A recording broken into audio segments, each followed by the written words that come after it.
जो 10 central trade union की call है जिसमें 17 सूत्रीय मांगे हैं, हम उसके पूरी तरह समर्थन कर रहे हैं। हम सरकार की श्रम और जो ये तथाकथित आर्थिक सुधार की मजदूर विरोधी नीतियां हैं उसका विरोध कर रहे हैं। बैंकों में भी लगभग वही स्थितियां हैं। बैंकों में लगातार निजीकरण के प्रयास किए जा रहे हैं जिसका हम विरोध कर रहे हैं। बैंकों में बहुत बड़ी मात्रा में रिक्तियां पड़ी हैं जिनको भरा नहीं जा रहा है।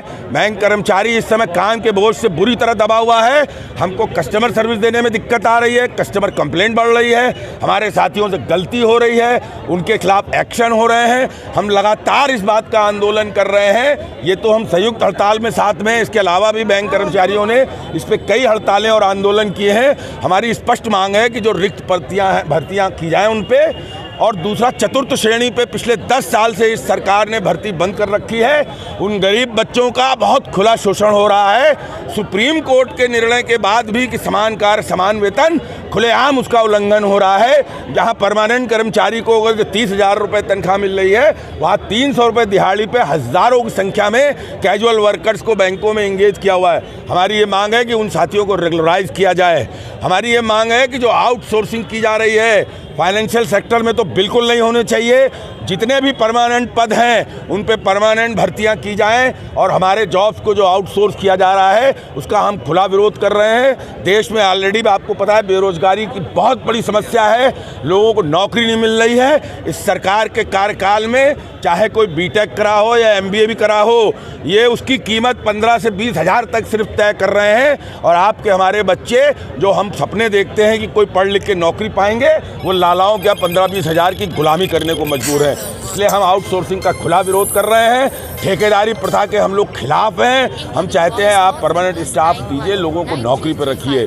हमारी और भी कई मांगे लंबित हैं जो हम लोगों ने बायपेटाइट हमारा समझौता श्रम संहिताएं बनाई हैं, वो इस देश के मजदूर वर्ग को सीधे फांसी पर लटकाने के बराबर है। आज हम जो हड़ताल कर रहे हैं, अगर वो संविधाएं लागू होंगी तो हम अपनी आवाज़ उठाने के लिए, हड़ताल करने के लिए भी शायद संभव न हो पाए।